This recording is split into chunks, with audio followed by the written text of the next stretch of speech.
یہ جماعت واحد اس وقت رہ گئی ہے پاکستان میں جو اپنے نظریات کے تحت چل رہی ہے، کیونکہ پاکستان میں اس سے پاور پالیٹکس ہے.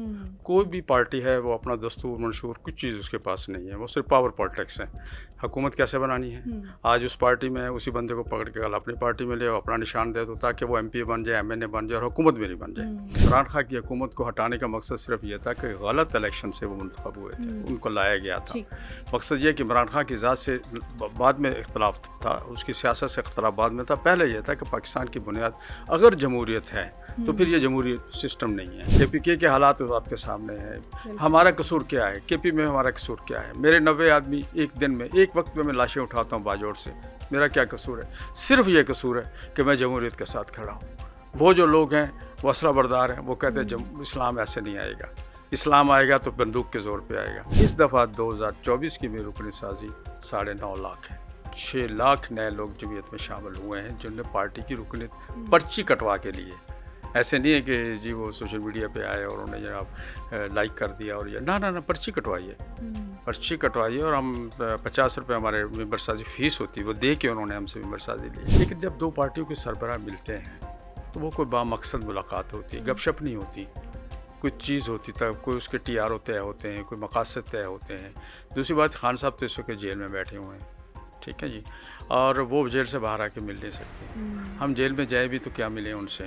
15 دن پہلے کوئٹہ میں ایک ضمنی الیکشن ہوا ہے، PB 45، وہاں پر فارم 45 میرے پاس موجود ہے، اس وقت بھی موجود ہے، 15 دن پرانے ہیں. اب جب کہیں میں آپ کو اس کی کاپی دے سکتا ہوں. میں جیت رہا ہوں، لیکن جو بندہ 30 نمبر پہ تھا اس کو 47 کے ذریعے تو اس کو دے دی گئی، اپنا سیٹ دے دی گئی ہے، پیپلز پارٹی کو دی گئی ہے. تو وہ رویے تو آج تک ٹھیک نہیں ہوئے. السلام علیکم ایوری ون. TSR کی ایک نئی ایپیسوڈ میں آپ سب کو خوش آمدید. آج بات کریں گے پاکستانی سیاست کے بارے میں، لیکن کچھ ایسے نام ہیں جن کے بغیر پاکستان کی سیاست کبھی مکمل ہوتی ہوئی ہمیں نظر نہیں آئے گی. لیکن اس وقت جس پارٹی کی میں بات کر رہی ہوں وہ ایسی پارٹی ہے جس کی تعداد تو ہمیں پارلیمنٹ میں بڑی کم نظر آتی ہے، بٹ بڑی ہی تگڑی سیاسی پارٹی ہے اور اس کے بغیر کوئی بھی فیصلہ نہیں لیا جا سکتا. چاہے حکومتی ارکان نے اگر کوئی فیصلہ لینا ہو تو بھی انہی کے در پہ حاضری لگائی جاتی ہے، اور اگر اپوزیشن نے بھی اپنی کوئی بات منوانی ہو تو انہی کے در پہ آیا جاتا ہے اور انہی کا دست شفقت ان کو چاہیے ہوتا ہے. آج بات کریں ہم جمعیت علماء اسلام پاکستان کی، اور یہ ایک ایسی پارٹی ہے جو اس وقت مجھے حقیقی سیاست کرتی ہوئی نظر آ رہی ہے. بڑی اسٹرانگ پولیٹیکل پارٹی ہے، چاہے حکومت نے اپنا کچھ منوانا ہو، چاہے اپوزیشن نے کچھ کروانا ہو، یا کہیں اور سے کچھ بھی فیصلہ آنا ہو، جمعیت علماء اسلام کے بغیر وہ فیصلہ بالکل نامکمل ہمیں نظر آتا ہے، بلکہ ان کے بغیر وہ فیصلہ لیا ہی نہیں جا سکتا. مولانا فضل الرحمان اس وقت بڑی ہی زبردست سیاست کر رہے ہیں، بلکہ میں بولوں گی کہ آپ کی جو پاپولیرٹی ہے وہ تب ہی پتہ چلتی ہے جب آپ کے مخالف جو پارٹیز ہوتی ہیں وہ بھی آپ کی تعریف کریں. اور اس وقت پاکستان تحریک انصاف کے ساتھ ان کا گٹھ جوڑ بھی ہوتا ہوا نظر آ رہا ہے. پاکستان تحریک انصاف کے مختلف سیاسی اراکین ان کی بڑی تعریفیں کرتے ہوئے نظر آ رہے ہیں. کافی ٹویٹس مجھے نظر آ رہی ہیں جس میں یہ بولا جا رہا ہے کہ مولانا فضل الرحمان اس وقت واحد شخصیت ہیں جو کہ پارلیمنٹ میں یا پھر اس طرح کے تمام پلیٹ فارمز پہ اصل موضوعات کے اوپر بات کر رہے ہیں. اس سارے سینیریو کا اگر ہم دیکھتے ہیں تو ڈیفینیٹلی جمعیت علماء اسلام سے بات کرنا بڑا ضروری ہے. ان کے اسپوکس پرسن آج اس وقت ہمارے ساتھ اسٹوڈیو میں موجود ہیں، اسلم غوری صاحب موجود ہیں. ان سے بات کریں گے اور پوچھیں گے کہ مولانا کی سیاست جو ہے وہ آگے کس طرف جو ہے وہ اپنا رخ موڑے گی اور کیا آگے آنے والا ہے. بڑی اہم ملاقاتیں بھی ہیں، ان کے بارے میں بھی ہم ان سے ڈیٹیل لیں گے. سر سب سے پہلے بہت شکریہ ہمیں وقت دینے کے لیے. کیسے ہیں؟ بہت شکریہ، تھینک یو. سب سے پہلے پوچھوں گی کہ کس طریقے سے آپ کی جمعیت علماء اسلام میں شمولیت ہوئی اور اب آپ ان کے اسپوکس پرسن ہیں، تو کیسا سفر جا رہا ہے؟ دیکھیے، میں تو بائی برتھ ہوں، میرے والد صاحب جمعیت علماء اسلام میں تھے، اور میں جب پیدا ہوا تو اپنے گھر میں انہی علماء کا آنا جانا دیکھا. گو کہ وہ ایک عام شہری تھا، عام عالم نہیں تھے، لیکن بزنس مین تھے. اور ان کے یہاں علماء کا آنا جانا، اٹھنا بیٹھنا. اور ہماری ایک طلباء تنظیم ہے JTI، جمعیت طلباء اسلام، اس کا قیام 1970 میں آیا. تو میں اس وقت 12-13 سال کا تھا. تو جب تنظیم بڑھنے لگی تو اس وقت جو ہمارے کچھ لوگ، جاوید ابراہیم پراچا صاحب انتقال کر گئے کوہاٹ سے، وہ ہمارے مرکزی وائس پریزیڈنٹ ہوتے تھے JTI کے. تو وہ تشریف لائے والد صاحب کے پاس، اور انہوں نے کہا یہاں JTI بنانی ہے. تو میں اسکول سے آیا، پسینے سے بھرا ہوا، وردی پہنی ہوئی. اس دور میں ہاتھ پہ تختی اور بستہ پکڑا ہوتا تھا، گلے میں ٹانگا ہوتا. میں آیا تو انہوں نے کہا یہ پہلا بندہ تو پکڑو، باقی میں تمہیں اور بھی دیتا ہوں. تو اس طرح سے 1970 میں غالباً میں 69 کے اینڈ پہ اور 70 کے شروع میں JTI میں آیا. اور 70 سے 77 تک پھر میں طالب علم کے پورے دور میں اپنا JTI کے مختلف شعبوں کے ساتھ کام کیا. آفٹر 77 میں پھر چلا گیا کراچی. 79 میں غالباً کراچی چلا گیا. 79 سے 90 تک کا ایک دور تھا 10-11 سال کا، جو وہاں میں نے اپنا بزنس سیٹ کیا. اور جب میں نے اپنا وہاں آفس بنا لیا، اپنا بزنس سیٹ کر لیا، تو پھر 90 میں پھر JUI میں آ گیا ڈائریکٹ. میں طلباء سے طلب علم کے دور تو یہیں ختم ہوا تھا، پھر ڈائریکٹ JUI میں آیا. اس دن سے آج تک کوئی سال کوئی دن ایسا نہیں ہے جو جماعت کا کوئی نہ کوئی عہدہ میرے پاس نہ رہا ہو. 1990 سے آج تک direct first time secretary general ضلع کا تھا، ڈسٹرکٹ کا. اس کے بعد میں ڈویژن میں بھی کراچی میں رہا، پھر اس کے بعد صوبائی عہدے بھی رہے، صوبائی ترجمان بھی رہا سندھ کا، ڈپٹی سیکرٹری جنرل بھی رہا، مرکز میں 10 سال ڈپٹی سیکرٹری جنرل بھی رہا، ابھی 1 سال سے ترجمان بھی ہوں پارٹی کا مرکزی. بہترین. سر JUI کو اگر میں دیکھتی ہوں تو بڑی کم سیٹیں ہوتی ہیں ان کے پاس ہمیشہ، لیکن بڑی اسٹرانگ سیٹیں ہوتی ہیں، اور جب بھی کوئی فیصلہ لینا ہو تو تمام تر پارٹیاں جو ہیں وہ JUI کے پاس ہی آتی ہیں اور اس کے بعد ہی وہ فیصلہ لیا جاتا ہے. اس وقت JUI آپ کو پولیٹیکل سینیریو میں کہاں پہ کھڑی ہوئی نظر آ رہی ہے؟ دیکھیے، اس کی ایک مین وجہ یہ ہے کہ یہ جماعت واحد اس وقت رہے گی پاکستان میں جو اپنے نظریات کے تحت چل رہی ہے. کیونکہ پاکستان میں اس کے پاور پالیٹکس ہے. کوئی بھی پارٹی ہے وہ اپنا دستور منشور کچھ چیز اس کے پاس نہیں ہے، وہ صرف پاور پالیٹکس ہے.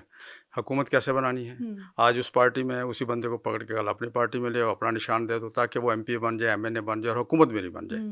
جبکہ ہمارے یہاں آج تک نظریاتی وہ جو 1919 میں جمعیت علماء ہند بنی تھی اور اس کا پھر تسلسل شروع ہوا. سب سے پاکستان میں قدیم پارٹی ہے، میں یہ بھی بتاؤں 1919 میں یہ بنی تھی. اس کے بعد مسلم لیگ بعد میں آئی ہے، آپ کو پتہ ہونا چاہیے. اور پیپلز پارٹی تو 70 میں آئی، 1970 میں آئی شاید، آپ کے علم میں ہو. تو یہ قدیم پارٹی ہے. پھر پاکستان بننے کے بعد اس کا نام جمعیت علماء اسلام رکھا گیا، اور پھر اس کے بعد متواتر ہم مختلف سلسلوں میں رہے. 70 میں آپ کو یاد ہوگا اس دائم میں مفتی محمود صاحب جو وزیر اعلیٰ KPKB بھی رہے. گو کہ ہم تھوڑی تعداد میں رہے ہیں ہر دور میں، لیکن ہم نے جہاں بھی کام کیا ہے پازیٹیو کام کیا ہے، کوشش کی ہے کہ عوام کی خدمت ہو سکے، اور جو ہمارے مقاصد ہیں، جو ہمارا دستور کہتا ہے، جو منشور کہتا ہے، جو نظریات کہتے ہیں، اس کو لے کے آگے بڑھیں. اور گو اس کی وجہ سے ہم پارلیمنٹ میں کمزور ہیں، لیکن ہمیں اس کا ایک بینیفٹ یہ ملا ہے کہ ہم اسٹریٹ پاور میں مضبوط ہو گئے. ہمارا جو لوگ ہمارے قریب آتے ہیں، ہمارے نزدیک آتے ہیں، وہ پھر ہمارے ساتھ رچ بس جاتے ہیں. ہمارے اندر کوئی بڑے چھوٹے کی نہیں ہوتی. جو آتا ہے اس کو احترام کا رشتہ ملتا ہے، چاہے وہ ایک کارکن ہو چاہے ایک بڑا لیڈر ہو، اور ہم عزت اور احترام دیتے ہیں. تو یہ دوسری پارٹیوں میں وجہ نہیں ہے. تو الحمدللہ یہی وجہ ہے کہ اس وقت ہماری جو ہے ہر کوئی کہتا ہے کہ جن کے پاس کارکن ایسے ہیں، نظریاتی کارکن ہیں، اور یہ صرف اس نظریے کی بنیاد پہ کہ ایک نظریاتی پارٹی پاکستان میں جو واحد رہ گئی، جو اپنے نظریے کو لے کے چل رہی ہے، پاور پالیٹکس کے لیے ہم کام نہیں کر رہے. میں دیکھتی ہوں کہ مولانا کا کارکن جو ہے وہ بڑا متحد نظر آتا ہے ہمیں ہر پوائنٹ پہ. سر، جو موجودہ گورنمنٹ ہے، یا میں بولوں KPK کی گورنمنٹ ہے یا فیڈرل گورنمنٹ ہے، اس سے آپ کتنے سیٹسفائیڈ ہیں؟ دیکھیں، گورنمنٹ تو ہمیں کہیں نظر نہیں آتی، نہ وفاق میں نظر آتی ہے، نہ صوبوں میں نظر آتی ہیں. یہ تو ایک الیکشن مینیج کیا گیا. 2018 کا الیکشن بھی غلط تھا، ہم اسے غلط کہتے تھے، اور اس کے خلاف ہم نے، آپ کو پتہ ہے، تحریک بھی چلائی، لانگ مارچز بھی کیے، میلین مارچز بھی کیے. مقصد تو عمران خان کی حکومت کو ہٹانے کا مقصد صرف یہ تھا کہ غلط الیکشن سے وہ منتخب ہوئے تھے، ان کو لایا گیا تھا. مقصد یہ کہ عمران خان کی ذات سے بعد میں اختلاف تھا، اس کی سیاست سے اختلاف بعد میں تھا. پہلے یہ تھا کہ پاکستان کی بنیاد اگر جمہوریت ہے تو پھر یہ جمہوریت سسٹم نہیں ہے. تو ہم نے اس کے خلاف تحریک چلائی، اور اس تحریک کے تحت لیکن اب جب 2024 کو ہم دیکھتے ہیں تو وہ 2018 سے بھی آگے بڑھ چکے ہیں. اور وہ جو 2018 میں کہتے ہیں صاف اور شفاف انتخاب، اب ہمیں 2024 میں ہمارے ساتھ کھڑے ہوئے کہتے ہیں نہیں، یہ انتخابات درست نہیں ہوا. اور وہ ہمیں بدقسمتی اور تکلیف اس بات پہ ہوتی ہے، جو 2018 میں کہتے تھے کہ انتخابات درست نہیں ہیں، اور آج جب اس سے بدتر الیکشن ہوا تو آج حکومت میں بیٹھے ہوئے کہہ رہے ہیں الیکشن بہت اچھا ہوا ہے. تو یہ بدقسمتی اس ملک کی سیاست کے ساتھ، اور یہی وہ وجوہات ہیں جس کی وجہ سے ملک میں جمہوریت ڈے بائی ڈے جمہوریت کا سورج غروب ہوتا جا رہا ہے، اور ہمیں عوام کو جمہوریت سے نفرت ہوتی جا رہی ہے. اور اسی طرح حکومتیں جب دیکھیں، کوئی پارٹی کے پاس اپنی حکومت نہیں ہوگی. اب مسلم لیگ نون ہے، وہ اپنا منشور، اپنا ایجنڈا کیسے لے کے آگے بڑھ سکتی ہے، کیونکہ اس کی ایک ٹانگ تو MQ میں ہے، دوسری ٹانگ اس کی جناب پیپلز پارٹی ہے. دھڑ مسلم لیگ کا ہے، بازار حکومت مسلم لیگ کی ہے، نیچے دونوں ٹانگیں اس کی اپنی نہیں ہیں. جس وقت ایک ٹانگ ہلی حکومت گر جائے گی. اسی طرح ان کو سب کو مینیج کیا گیا. ایک کو پیپلز پارٹی کو سندھ دیا گیا. آپ دیکھیں نا، 16 سال سے پیپلز پارٹی وہاں ہے، آج تک لا اینڈ آرڈر کی کیا سچویشن ہے، آج تک وہاں کیا صورتحال ہے، سب کو پتہ ہے. سکھر اور لاڑکانہ ڈویژن میں شام عصر کے بعد آپ لوگ گھروں سے باہر نہیں نکل سکتے ہیں، خواب رہتاوان اور جناب ڈاکو اٹھا کے لے جاتے ہیں. یہ بنسبت 2 صوبہ کے پرامن صوبہ جسے کہہ سکتا ہوں. اس کے بعد KPK کی صورتحال تو آپ کے سامنے بالکل واضح ہے کہ اب ان کے جو 11 سال سے وہ بیٹھے ہوئے ہیں، لیکن امن و امان کی صورتحال اتنی بدتر ہو چکی ہے کہ کرم میں اتنا بڑا واقعہ ہوتا ہے، نہ وزیر اعلیٰ جا سکتا ہے وہاں پر، نہ گورنر جا سکتے ہیں. جب آپ کے پاس آپ کے عوامی نمائندے ہی نہیں ہوں گے، عوام کے نمائندے نہیں ہوں گے، جس کو آپ نے ووٹ دیا وہ نہیں ہوں گے، غیر منتخب لوگ بیٹھے ہوں گے، تو پھر عوام میں نہیں جا سکتے. جو عوام کی تکلیف کے اندر کھڑے ہو نہیں ہو سکتے، پھر رد عمل آتا ہے.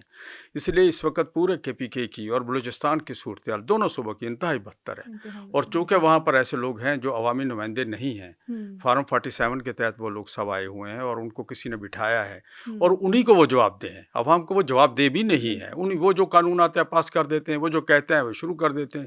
وہ کہتے ہیں آپریشن کرنا، کہتے ہیں ہم نے کرنا ہے، تو جو وہ کہتے ہیں وہ کرتے ہیں. نتیجہ آپ نے دیکھا بھی ہوگا، بہت سارے اہم فیصلوں میں فرنٹ پہ وہ ہوتے ہیں، یہ بیک پہ بیٹھے ہوتے ہیں، اور کہیں سے اور حکم آتا ہے اور یہ اس کو پاس کر دیتے ہیں. تو یہی وہ بنیادی وجہ ہے کہ حکومتیں ناکام ہو رہی ہیں، بری طرح پٹ رہی ہیں. عوام کا ان پر سے اعتماد ختم ہوتا جا رہا ہے، چاہے وہ KPK ہو، چاہے بلوچستان ہو، اور سندھ میں بھی صورتحال دن بہ دن بدتر ہوتی جا رہی ہے. سر آپ نے بات کی تحریک عدم اعتماد کی، کہ جب آپ کو یہ فیل ہوا کہ غلط طریقے سے عمران خان صاحب جو ہے وہ عہدے پہ لائے گئے ہیں، تو آپ لوگوں نے تحریک عدم اعتماد کو سپورٹ کیا. آج وہی پاکستان تحریک انصاف ہے جو کہ JUI کے ساتھ شمولیت بھی کرنا چاہ رہی ہے، ان کے ساتھ کولیبوریشن بھی کرنا چاہ رہی ہے، ان کے ساتھ اتحاد بھی کرنا چاہ رہی ہے. تھوڑا سا اگر میں پیچھے جاؤں کچھ سال پہلے کی اگر میں بات کروں، تو یہی عمران خان صاحب تھے، یہی پاکستان تحریک انصاف تھی. جب وہ جلسوں میں کھڑے ہوتے تھے تو مولانا صاحب کے لیے غیر اخلاقی الفاظ کا استعمال کرتے تھے. اور آج میں دیکھتی ہوں تو وہی پاکستان تحریک انصاف ہے جو ٹویٹ یہ کرتی ہے کہ اس وقت کسی بھی پلیٹ فارم پہ، کسی بھی سیاسی پلیٹ فارم پہ اگر صحیح معنوں میں کوئی سیاست کر رہا ہے تو وہ مولانا فضل الرحمان ہے. کیا پاکستان تحریک انصاف جو ہے وہ اپنے مفادات کے لیے سیاست کرتی ہے، یا واقعی ان کو ریئلائز ہوا ہے کہ مولانا اس وقت ایک حقیقی سیاستدان کے طور پہ سامنے آئے ہیں؟ بہت بڑا سوال کیا آپ نے. اللہ کرے ریئلائز ہو جائے. ہمیں تو ان سے شکوہ اب بھی ہے. اب جو کہتے ہیں نا کہ اتحاد نہیں بن رہا، آگے نہیں بڑھ رہے، جو رک چل رہی ہے. 26 آئینی ترمیم میں شاید آپ سوال آگے جا کریں، ہم نے وہ ترمیم اگر دیکھی جائے اور اس کا اصل مسودہ آپ کے سامنے آ جائے تو پورا کا پورا PTI کے گلے کا پھندا تھی. بالکل ہم پابند نہیں تھے کہ ہم PTI کو کہیں کہ یہ آپ کے ساتھ ہونے جا رہا ہے، یا ہم PTI کو بچانے کے لیے اپنا کردار ادا کریں. دیکھیں آئین جو ہے نا پوری قوم کے لیے ہے، کسی شخص کسی پارٹی کے لیے نہیں ہے. تو جب اس کے لیے ترامیم سامنے آئی، ہمیں کچھ محسوس ہوا کہ اس میں کچھ مسئلہ گڑبڑ ہو رہا ہے، تو ہم نے PTI کو فوراً اعتماد میں لیا. چونکہ اس سے پہلے ہمارے ہاں رابطے ہو چکے تھے، ہم نے دوستوں کو بلایا، ان سے بات کی، ہمارے سامنے مسودہ نہیں آیا تھا. پھر جب مسودہ آیا ہم ایک چیز ہم نے ان سے شیئر کی، ایک چیز شیئر کی. یعنی کہ ہمارا اپنا خیال یہ تھا کہ جو ہے وہ آئینی عدالت ہونی چاہیے، آئینی بینچ نہیں ہونا چاہیے. یہ PTI کی خواہش تھی کہ آئینی بینچ ہونی چاہیے. ہم نے ان کی خواہش کو نہ صرف تسلیم کروایا بلکہ حکومتی پارٹیوں سے بھی تسلیم کروایا. سب کچھ ان کی مرضی سے ہوا. لیکن جب وہ عدالت میں جا رہے ہیں اسی 26ویں ترمیم کے خلاف، ہمیں اعتماد میں نہیں لے رہے ہیں. جب وہ حکومت کے ساتھ مذاکرات کرنے جا رہے ہیں، ہمیں اعتماد میں نہیں لے رہے ہیں، ہمیں پوچھ نہیں رہے ہیں. تو اس طرح سے ابھی تک میں سمجھتا ہوں اعتماد کا فقدان تو ہے.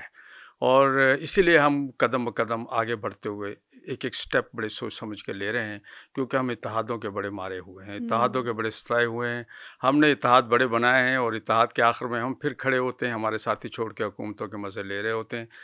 آپ کو میں بتاؤں MRD کوڑے کھائے میرے ساتھیوں نے، کارکنوں نے. وہ جو 77 میں بھٹو صاحب کے خلاف تحریک چلا رہے تھے، وہ 80 کی دہائی میں ضیاء الحق کے خلاف کھڑے، بھٹو صاحب کی پارٹی کے خلاف کھڑے، وہ نصرت بھٹو کے ساتھ کھڑے، بے نظیر صاحبہ کے ساتھ کھڑے، میرے وہی کارکن. اتنا ہم نے یو ٹرن لیا جمہوریت کی خاطر. وہی کارکن کے ساتھ کھڑے ہو کے جمہوریت کی لڑائی لڑ رہے تھے ماشاء اللہ کے خلاف. ہم نے کوڑے بھی کھائے، ہم نے جیلیں بھی دیکھی، بہت کچھ ہم نے، وہ دور ہمارا تھا. لیکن اس کے بعد کیا ہوا؟ محترمہ کی حکومت بنی، ہم اپوزیشن میں تھے.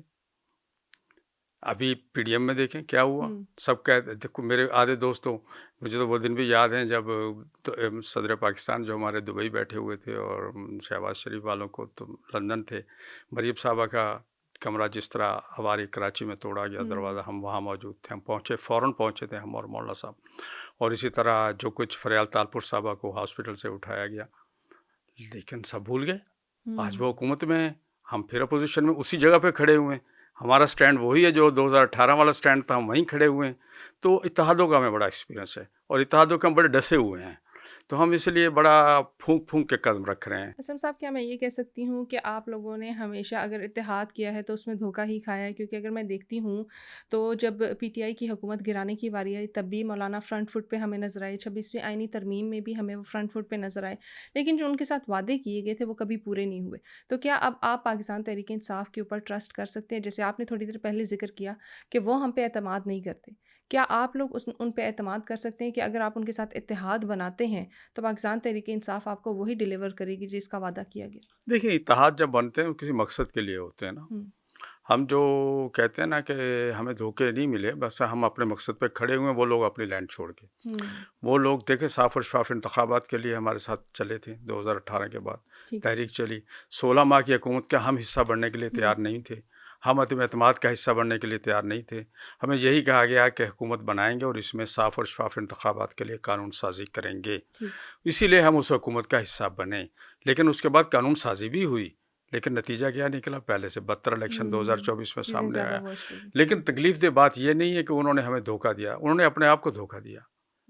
وہ آج کہاں بیٹھے ہوئے ہیں، ہم کہاں کھڑے ہوئے ہیں؟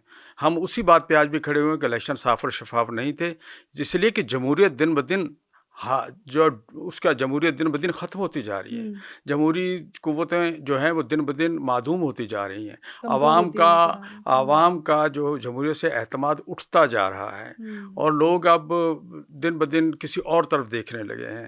کے پی کے حالات آپ کے سامنے ہیں، ہمارا قصور کیا ہے؟ کے پی میں ہمارا قصور کیا ہے؟ میرے 90 آدمی ایک دن میں ایک وقت میں لاشیں اٹھاتا ہوں باجوڑ سے، میرا کیا قصور ہے؟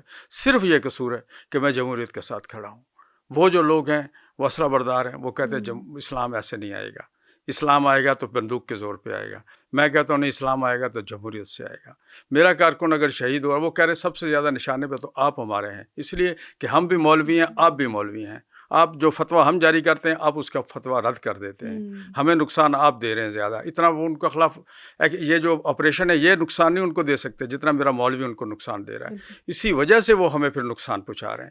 اس وقت بھی میرے پورے کے پی کے میں متواتر ڈیلی کے حساب سے 1-2 کارکن شہید ہو رہے ہیں، قیادت شہید ہو رہی ہے، لیڈر شہید ہو رہے ہیں، میرے ایم این اے شہید ہوئے ہیں، سینیٹر شہید ہوئے ہیں۔ ہم اس حال میں ہم جمہوریت کا مقدمہ لڑ رہے ہیں، لیکن ہمارے جو ساتھی ہیں وہ جب حکومت میں نہیں ہوتے تو ان کو جمہوریت یاد آتی ہے، پھر آئین بھی یاد آتا ہے، آئین کا تحفظ بھی یاد آتا ہے، اور صاف اور شفاف انتخابات بھی یاد آتے ہیں، پھر بہت سی چیزیں یاد آتی ہیں۔ لیکن جیسے حکومت مل جاتی ہے ہم سب کچھ بھول جاتے ہیں، اور ہمیں پر یاد بھی نہیں رہتا کہ جمہوریت کیا ہے، ہمیں یاد ہی نہیں پاتا آئین کیا ہے۔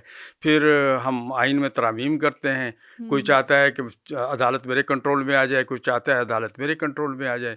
26ویں ترمیم میں پی ٹی آئی کہتی تھی ہماری مرضی کا چیف جسٹس ہو جائے، حکومت چاہتی تھی ہماری مرضی کا چیف جسٹس ہو جائے، ہم نے نہ ان کی مرضی کا ہونے دیا نہ ان کی مرضی کا ہونے دیا۔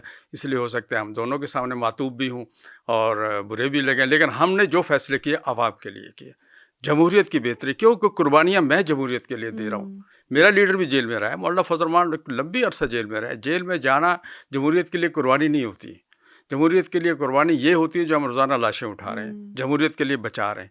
اور کیا اس بلوچستان میں دیکھیں جی آپ کے سامنے کیا صورتحال ہے۔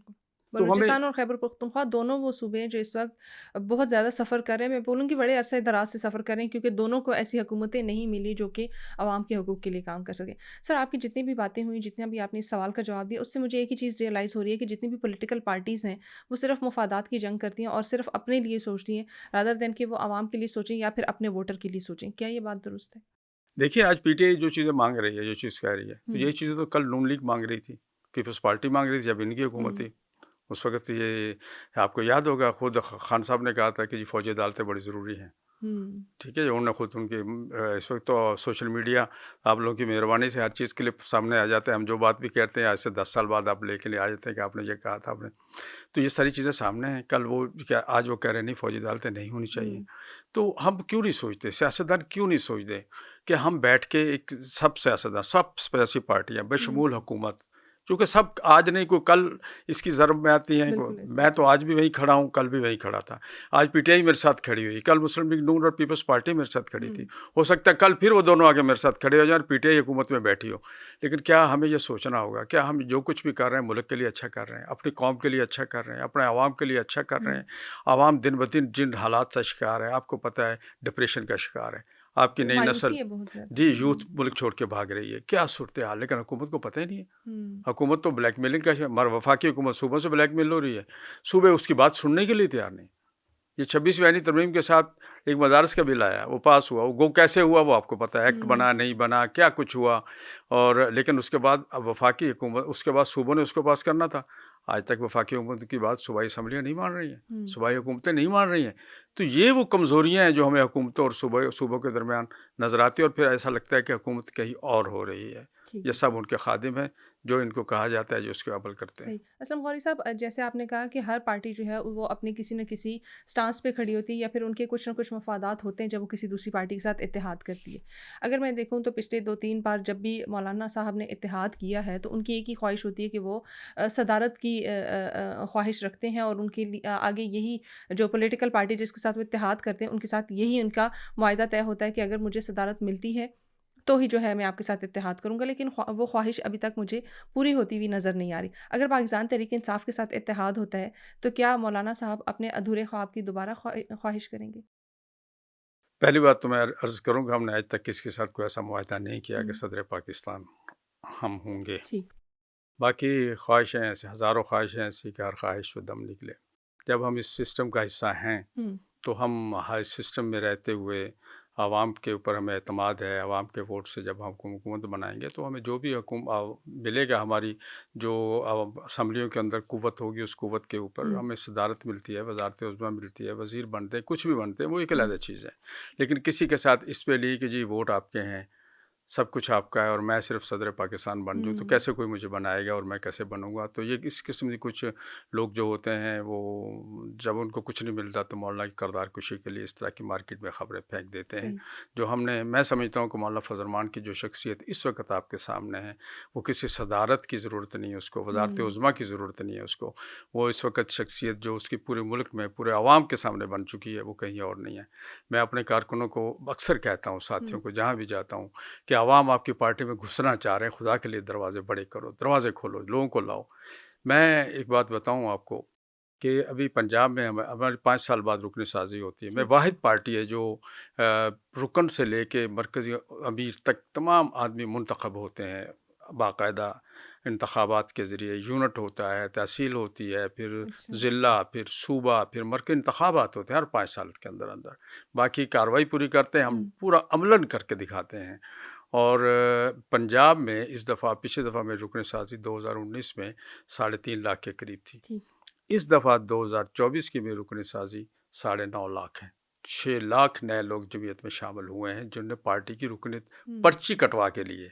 ایسے نہیں ہے کہ جی وہ سوشل میڈیا پہ آئے اور انہوں نے جناب لائک کر دیا اور یہ نہ پرچی کٹوائیے، پرچی کٹوائیے. اور ہم 50 روپے ہمارے ممبر سازی فیس ہوتی ہے، وہ دے کے انہوں نے ہم سے ممبر سازی لی ہے. تو عوام کے اندر ہمیں پذیرائی مل رہی ہے. یہ صدارت سے بھی بڑی چیز ہے، یہ وزارت عظمیٰ سے بھی بڑی چیز ہے، یہ حکمران سے بھی بڑی چیز ہے. پر دیر درست آج نہیں کل انشاءاللہ جب آپ اپنے مقصد میں صاف اور ستھرے ہو کے سچے دل کے ساتھ کسی مقصد کے لیے نکلتے ہیں تو اللہ تعالیٰ کہیں نہ کہیں آپ کو نوازتا ہے. یعنی یہ کہہ سکتی ہوں کہ عوام کا اعتماد جمعیت علماء اسلام کے اوپر جو ہے وہ بڑھتا جا رہا ہے، بلکہ جو کچھ اگر میں بولوں کچھ عرصہ پہلے اگر وہ باقی پارٹیز کے اوپر تھا تو اب وہ اس طرف شفٹ ہوتا نظر آ رہا ہے. میں تھوڑا سا آپ کو یہ تھوڑا سا میں نے صرف پنجاب کا ذکر کیا تھا. ٹوٹلی ہماری یہ تھی کہ 2019 میں ہماری رکن سازی 29 لاکھ سم تھنگ تھی ٹوٹلی پورے ملک سے، اور اس دفعہ 2024 میں 45 لاکھ کے قریب ہے. تو ایک دم اتنی 29 اور 45 کتنا بڑا فرق ہے آپ دیکھیں. اور یہ ودن 5 ایئرس تو عوام کا اعتماد کتنی جلدی ہماری طرف بڑھ رہا ہے. اور عوام سوشل میڈیا پہ آپ دیکھیں، ینگ نسل، ینگ نوجوان آپ سوشل میڈیا یوز کرتی ہیں.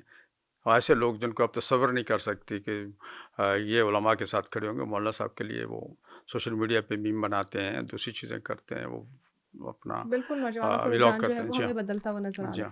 اچھا سر، اگلا سوال جو میں آپ سے پوچھوں گی وہ تھوڑا سا ٹرکی بھی ہے، لیکن یہ ہے کہ ہم دیکھتے ہیں اکثر سیاست میں یہ بولا جاتا ہے کہ آصف علی زرداری صاحب جو ہیں وہ کنگ میکر ہیں. لیکن اب اگر میں دیکھتی ہوں تو کوئی بھی فیصلہ لینا ہوتا ہے، کہیں پہ بھی حکومت کو اگر اپنے لیے سپورٹ چاہیے، اپوزیشن کو اپنے لیے سپورٹ چاہیے تو وہ آتے ہیں مولانا فضل الرحمان کے لیے. کیا آپ یہ بول سکتی ہوں کہ کنگ میکر کا ٹائٹل جو ہے وہ مولانا فضل الرحمان کے اوپر جاتا ہوا ہمیں دکھائی دے رہا ہے؟ دیکھیے یہ تو آپ نے دینا ہے، یہ میڈیا نے دینا ہے یا عوام نے دینا ہے. ہم کیا کام کر رہے ہیں آپ کے سامنے ہیں. ہم نے پچھلے 5 سال میں جو کام کیا عوام کے لیے وہ بھی آپ کے سامنے ہے. ہم اب آج جمہوریت کے لیے جو کام کر رہے ہیں وہ بھی آپ کے سامنے ہے. عوام کے لیے آپ کو یاد ہے کہ ہم دیکھیں مولانا صاحب نے کل اپنی اسپیچ میں کہا کہ میرے پاس تمام ایجنسیوں کے جرگے آئے. حالانکہ مولانا صاحب وزیر اعظم تو نہیں ہے، صدر پاکستان نہیں، وہ کیا دے سکتے ہیں؟ وہ تو ایک MN ہے، کیا دے سکتا ہے؟ لیکن لوگ اس سے امیدیں لگا کے بیٹھے ہوئے ہیں. ابھی جرگا ہوا ہے پشاور میں چند دن قبل، لوگ امیدیں لگا کے بیٹھے ہیں. ہر پارٹی کے وہ لوگ اس میں شامل تھے، تمام بشار آئے تھے پورے KPK کے، تو لوگ ان سے امیدیں لگا کے بیٹھے ہیں. تو یہ میں سمجھتا ہوں سب سے بڑی چیز یہی ہے، یہی کنگ آف پالیٹکس ہے، یہی سب کچھ ہے. یہ آپ جو بھی سمجھیں. باقی زرداری صاحب ہمارے محترم ہیں، تو اگر اداروں کے ساتھ مل کے آدمی کنگ بن جاتا ہے تو اچھی بات ہے. یہ طریقہ بھی انہیں کو آتا ہے، کسی اور کو نہیں آتا. صحیح. اچھا یہ پوچھنا چاہوں گی، عمران خان صاحب کے ساتھ جو ہے وہ اکثر ملاقاتوں کا ذکر ہوتا ہے اور کچھ لوگ خواہش مند بھی ہوتے ہیں، لیکن جو ڈفرینٹ بات تھی وہ یہ تھی کہ عمران خان صاحب خود مولانا فضل الرحمان سے ملاقات کے خواہش مند تھے. کیا مولانا صاحب کی جانب سے بھی اس طرح کی کوئی خواہش کا اظہار کیا گیا؟ دیکھیے خان صاحب اور ہمارے درمیان میں 2002 میں بڑا اچھا تعلق تھا، بلکہ استاد شاگرد والا تعلق تھا. وہ مولانا کو فون کرتے تھے، مولانا سے ڈسکس کرتے تھے، مشورے لیتے تھے 2002 میں. اور آپ کو شاید یاد ہو کہ پرائم منسٹر کے لیے مولانا کینڈیڈیٹ بنے تھے اس دور میں، تو عمران خان صاحب نے مولانا کو ووٹ دیا تھا. تو بڑا قریبی تعلق تھا. لیکن پھر ایک دوریاں بڑھتی رہیں اور بہت زیادہ فاصلے بڑھ گئے. کیوں یہ بڑھے ہمیں بھی نہیں پتہ. ہم نے ان فاصلوں کو کوشش کی ہے پچھلے 1-1.5 سال میں کم کرنے کی، جو میں نے پہلے بھی عرض کیا کہ ہم کافی حد تک اس کو سمجھتے ہیں کم ہوئے ہیں. لیکن جب دو پارٹیوں کے سربراہ ملتے ہیں تو وہ کوئی بامقصد ملاقات ہوتی ہے، گپ شپ نہیں ہوتی، کچھ چیز ہوتی، تب کوئی اس کے TRO طے ہوتے ہیں، کوئی مقاصد طے ہوتے ہیں. دوسری بات، خان صاحب تو اس وقت جیل میں بیٹھے ہوئے ہیں، ٹھیک ہے جی، اور وہ جیل سے باہر آ کے مل نہیں سکتے. ہم جیل میں جائے بھی تو کیا ملیں ان سے. تو وہاں پابندیاں ہیں، کس کس سے پوچھنا ہوتا ہے، کون کون ہماری گفتگو وہاں بیٹھ کے سنتا ہے، سب کو پتہ ہے. اس میں تو کوئی نئی چیز نہیں ہے. تو اس صورتحال میں ملاقات تو ممکن بھی نہیں ہے، ہونا بھی مشکل ہے. اور آگے دیکھیں گے کیا صورتحال کہاں جاتی ہے. ہم باہر آتے ہیں پھر کیا ہوتا ہے. پہلے ان کی پارٹی ہمارے رابطے میں، بیرسٹر گوہر صاحب ہیں یا سلمان اکبر راجہ صاحب ہیں یا اسد کیسر صاحب ہیں، مستقل رابطے میں. بلکہ ہم نے اس کو آگے بڑھانے کے لیے کمیٹیاں بھی بنا دی ہیں. ایک کمیٹی کا میں بھی ممبر ہوں کہ ہم آپس میں رابطے بڑھائیں گے، اور بہت سی چیزیں جو ڈے بائی ڈے ہمارے پارلیمنٹ میں جو میٹرز ہوتے ہیں ان کو ہم مل کے چلیں گے، اس پہ ہم مل کے ڈسکس کر کے چلیں گے. ہم ٹھیک. اسلم غوری صاحب، میں دیکھ رہی ہوں کہ پاکستان تحریک انصاف اور JUI کے بیچ میں برف پگھلتی ہوئی ہمیں نظر آ رہی ہے اور نزدیکیاں جو ہیں وہ بڑھ رہی ہیں. اگر میں یہ بولوں کہ پاکستان تحریک انصاف کا جو ابھی کرنٹ سینیریو میں دیکھ رہی ہوں، تو ہمیں پاکستان تحریک انصاف خود ٹکڑوں میں بٹی ہوئی نظر آ رہی ہے. اگر کوئی ایسا وفد آتا ہے جو پاکستان تحریک انصاف کی جانب سے آپ کے ساتھ نیگوشیٹ کرنا چاہتا ہے، تو وہ چند نام یا کچھ لوگ جن کے اوپر آپ بھروسہ کریں گے اور پاکستان تحریک انصاف کے اصل نمائندے آپ ان کو مانتے ہیں، تو وہ کون ہوں گے جن کے ساتھ آپ بات چیت کرنا چاہیں گے اور تعلقات کو بڑھانے کے لیے آگے ان کے ساتھ مذاکرات ہوں گے؟ دیکھیے تحریک انصاف جو پارٹی ہے نا، اس کا نام ہے عمران خان. ابھی تک خان صاحب نے بڑی کوشش کی اس کو ویسے پارٹی بنانے کی، لیکن نہ بنا سکے. اپنی پوری حکومت میں اور اس سے پہلے بھی انہوں نے، آپ کو یاد ہوگا کہ انٹرا پارٹی الیکشن کے لیے مختلف بڑے بڑے نام تھے اس ملک کے جن کو چیف الیکشن کمیشن بنایا، لیکن وہ سب ناکام ہوئے. کیونکہ ان کا کارکن صرف عمران خان کو جانتا ہے، ان کی کسی جمہوریت کو نہیں جانتا، ان کے کسی منشور کو نہیں جانتا، ان کے کسی دستور کو نہیں جانتا. ان کے تو PTI کی قیادت وہی کرے گی جو عمران خان کے نامزد ہوں گے. جو عمران خان جن کو کہے گا وہی PTI کی قیادت ہوگی. وہی PTI کی طرف سے ہم سے اگر ملاقات کرے گی تو ہم اسی کو PTI سمجھیں گے. باقی ہم تو وزادار سیاست کے قائل ہیں. ہمارے دروازے سب کے لیے کھلے ہیں، جو بھی آئے گا موسٹ ویلکم. سب سے ملتے ہیں، ہم آتے ہیں، دوست آتے ہیں، ملتے ہیں، اور مولانا صاحب سب کو ٹائم بھی دیتے ہیں اور ان کی بات سنتے بھی ہیں، اپنی بات ان کو سمجھاتے بھی ہیں. لیکن PTI وہی ہوگی جو عمران خان نے نام، جو اسی کو ہم PTI کہیں گے. اور اگر کوئی علیحدہ پارٹی بنتی ہے تو اس کی علیحدہ قیادت کے بارے میں پھر بعد میں دیکھا جائے گا. یعنی جو نام عمران خان نامزد کریں گے، JUI انہی کے ساتھ جو ہے وہ بات چیت بھی کرے گی اور نیگوسیشن انہی کے ساتھ ہوگی. ایک اور چیز جو آج کل خبروں کی زینت بنی ہوئی ہے وہ یہ ہے کہ عمران خان صاحب آرمی چیف کو لیٹرز لکھ رہے ہیں. خطوط کا سلسلہ شروع ہوا ہوا ہے، اوپن لیٹرز کا سلسلہ شروع ہوا ہوا ہے. بتائیے گا اس کو آپ کس نظر سے دیکھتے ہیں؟ اور دوسرا سوال جو اسی کے ساتھ لنک کرنا چاہوں گی وہ یہ ہے کہ کہا جاتا ہے کہ ہر پولیٹیکل پارٹی کے اسٹیبلشمنٹ کے ساتھ تعلقات ہوتے ہیں. کیا JUI کے بھی اسٹیبلشمنٹ کے ساتھ تعلقات ہیں؟ دیکھیے پہلی بات تو یہ کہ یہ ہمارے لوگ ہیں، انڈیا کی فوج تو نہیں ہے، انڈیا کی اسٹیبلشمنٹ تو نہیں ہے، میرے اپنے لوگ ہیں. بہت سے معاملات ہوتے ہیں، ہمیں ان کے ساتھ بیٹھنا پڑتا ہے. امن و امان کے مسائل ہوتے ہیں. ابھی پچھلے دنوں امن و امان کے مسائل پہ اپنا گورنر ہاؤس میں میٹنگ ہوئی تھی. JUI سے مولانا، ہمارے سینیٹر مولانا عطاء الرحمان صاحب تشریف لے گئے تھے. تو ملاقاتیں بھی ہوتی ہیں، بات چیت بھی ہوتی ہے، امن و امان ہے، دیگر مسائل ہیں، افغانستان ہے، بہت سے مسائل ہوتے ہیں جس پہ بات چیت ہوتی رہتی ہے. لیکن ہمارے ایک جو بات ہے وہ یہ ہے کہ اسٹیبلشمنٹ کا سیاست میں عمل دخل نہیں ہونا چاہیے. جو ان کا کام ہے، آئین نے ان کو جو کام دیا ہے، آئین نے جہاں تک ان کو جو اختیارات دیے ہیں سر آنکھوں پہ، وہ ہمارے اپنے ہیں، اپنے لوگ ہیں، ہمارے ہی بچے ہیں. کوئی میرا رشتہ دار ہے، کوئی آپ کا رشتہ دار ہے، ہمارے عزیز لوگ ہیں، کوئی دوسری دنیا سے لوگ تو نہیں آئے، ہمارے لیے قابل احترام ہے. لیکن ہمیں آئین نے سیاستدانوں کو بھی ایک گنجائش دی کہ آپ نے یہاں تک جانا ہے، عدلیہ کو بھی کہا ہے یہاں تک جانا ہے، پارلیمنٹ کو بھی کہا ہے یہاں تک جانا ہے، ان کو بھی کہا ہے یہاں تک جانا ہے. ہر شعبے کے لیے آئین پاکستان ہمیں مقدم ہونا چاہیے. اس کے اندر رہتے ہوئے ہمیں اپنے اپنے دائرے کے اندر رہ کے اگر ہم کام کریں گے تو میں سمجھتا ہوں کہ ملک ان بحرانوں سے بھی نکل جائے گا. جہاں تک آپ کا سوال ہے خان صاحب کے لیے، تو خان صاحب وہاں بیٹھے ہوئے ہیں، ان کو کون مشورے دے رہا ہے؟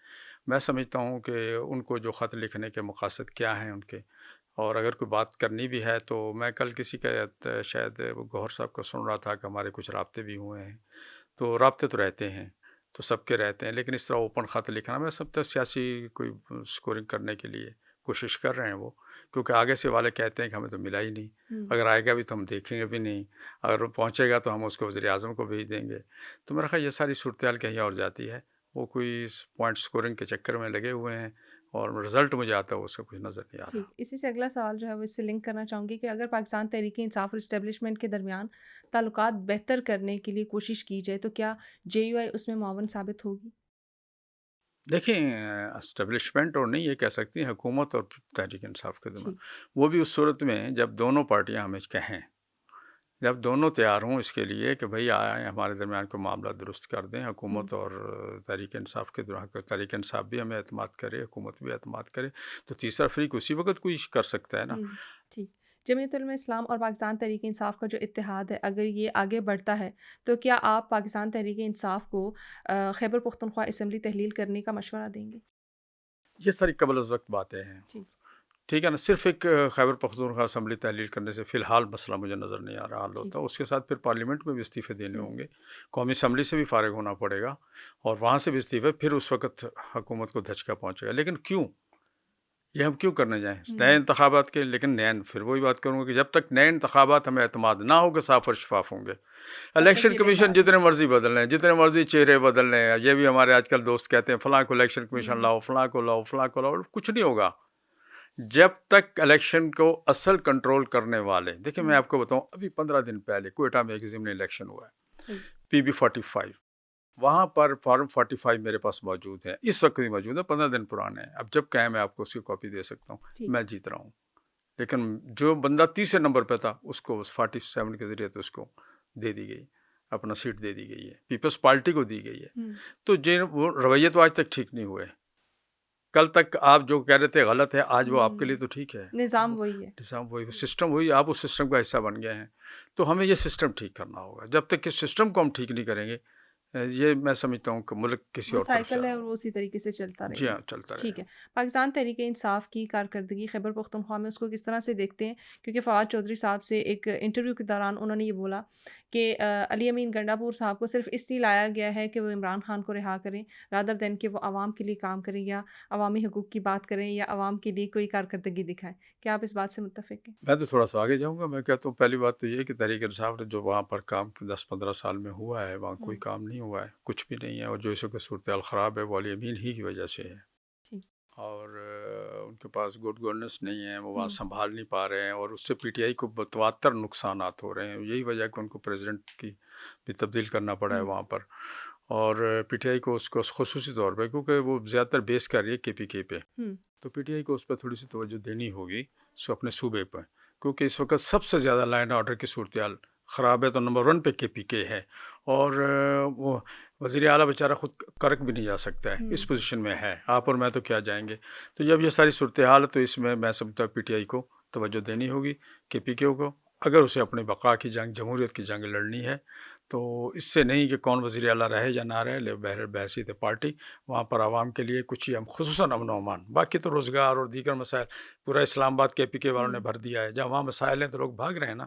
بیوی بچے لے کے بھاگ رہے ہیں، کاروبار بند کر کے بھاگ رہے ہیں، کیوں یہاں آ رہے ہیں اسلام؟ لوگوں نے گھر بار چھوڑ دیے، آبائی باپ والدین کی بزرگوں کی اپنی قبریں تک چھوڑ دی ہیں، کوئی اسلام آباد میں پڑھا ہے، فیصل آباد میں پڑھا ہے، گجرانوالہ میں پڑھا ہے، یہ سب لوگ گھر بار چھوڑ کے آ گئے، قبائل سارے وہاں آپ کے سامنے کیا قبائل کی صورتحال ہے۔ تو یہ ریٹ تو حکومت کی ہونی چاہیے نا۔ اب یہ کے پی کی حکومت اگر وہاں ریٹ قائم نہیں کرتی تو عوام کی نظروں میں تو وہ گر رہی ہے نا۔